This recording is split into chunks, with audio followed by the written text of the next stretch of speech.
सिमी मिली अशोक से, इशिता को पता चला सच्चाई। इसी तरह का रोजाना एपिसोड देखने के लिए चैनल को सब्सक्राइब कर लीजिए। इधर सिमी जब निकल रही होती तो इशिता को शक हो जाता है कि शायद ये कुछ वैसा कर रही है जिस परिवार के लिए इसे नहीं करना चाहिए। वो टेंशन में हो जाती है और उसके प्रति कुछ ज़्यादा ही सोचने लगती है। फिर जो वहाँ पर रमन आ जाता है, जहाँ पर इशिता कहती नहीं ऐसा कोई टेंशन नहीं है, आप बिल्कुल चिंता मत कीजिए। लेकिन बोलते आजकल तुमको मैं देख रहा हूँ उखड़ा उखड़ा लग रही हो। फिर अचानक से बारिश होने लगता है, इशिता मना करती मत भीगो, फिर भी रमन भीग जाता है और दोनों मस्ती करते हैं। बहुत दिनों के बाद इन लोग इतना प्यार दिखाते हैं, ऐसा लगता है मानो एक दूसरे के लिए ही बने हुए हैं। दोनों के बीच प्यार ऐसा होता है इन लोगों को समझ भी नहीं आता है।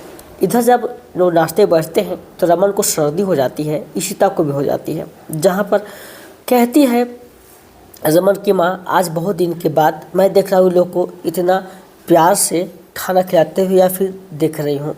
वहाँ पर इशिता की माँ भी आ जाती है और खुशी देखकर दोनों काफ़ी ज़्यादा और भी खुश हो जाते हैं। कहते हैं चलो अब शायद कुछ अच्छा होगा। जब इशिता वहाँ से उठ कर जा रही होती है तो इधर दूसरे तरफ में दिखाया जाएगा, बंधु के पास आ जाता है एक सुनार वाला। उनकी बजट जो होती है उससे कम होती है। सुनार वाला कहता है ठीक है मैं बनाने की कोशिश करूँगा। जहाँ पर सूरज जो देख लेता है बात करते हुए और फिर वो जो सुनार है वहाँ से निकल जाता है। इधर दूसरे तरफ में सिमी निकल जाती है, जहाँ पीछे पीछे प्रतीक आता है और उसके पीछे पीछे जा रहा होता है। सिमी जैसे ही आगे बढ़ती है उसके पीछे पीछे रहता है। जैसे ही सिमी थोड़ी सी और अंदर जाती है तो प्रतीक झाँक कर देखता है वो किससे बात कर रही है, लेकिन दिखाई नहीं देता है। फिर वो जो है और नज़दीक जाता है तो देखता है वो तो अशोक है। ये देखकर वो हैरान है कि अरे ऐसा कैसे सिमी कर सकती है।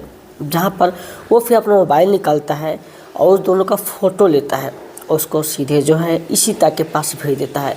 जब इशिता से उसकी बात हो रही होती है तो वो यकीन नहीं करती है अपने कानों पर कि ऐसा कैसे सिमी कर सकती है इस परिवार के लिए। लेकिन वो कहता है सच है।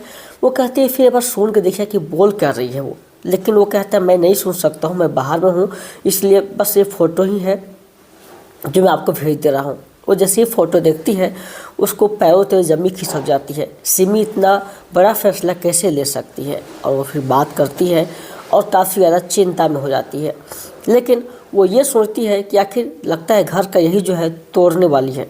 इधर अभिषेक निकल गया है कहीं बात करने के लिए गार्ड से, तो गार्ड वहीं नहीं रहता है तो उसको एड्रेस देता है कि जब भी आएगा तो हमें बता दीजिएगा। बोलती ठीक है मैं आपको जरूर इसका इन्फॉर्म कर दूँगी। फिर अभिषेक भी सोचने पर मजबूर होता है कि आखिर मेरे साथ हो क्या रहा है। इधर वो सोनार आ जाता है सूरज के पास में, जहाँ कहता है वो जो बोली थी बंधु उसको पूरा जो है बना देना, उसके जितने भी खर्चे होंगे ना मैं दे दूंगा। सोनार आखिर चिंता में है कि आखिर ये सब बोल क्यों रहे हैं, ये क्यों देंगे खर्चा। लेकिन बोलता है मैं दे दूंगा, टेंशन मत लो। इधर जो है रमन ऑफिस के लिए निकल रहा होता है तो उसके हाथ से कुछ फाइल गिर जाते हैं। जब वो नीचे सोफ़ा हटाता है तो वहाँ पर उसके शगुन के कुछ ईयरिंग्स मिल जाती है। वो परेशान है कि शगुन के ईयरिंग्स यहाँ पर कैसे आ गई।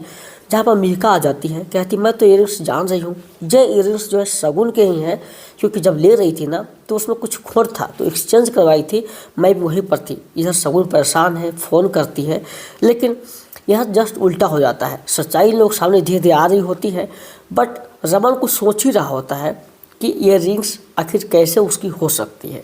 बट इन लोग को सच्चाई धीरे धीरे मिल रही है शगुन के। इधर जो है वो दाई आती है, उल्टा मोबाइल दे देती है रमन को इशिता का, और इशिता परेशान है।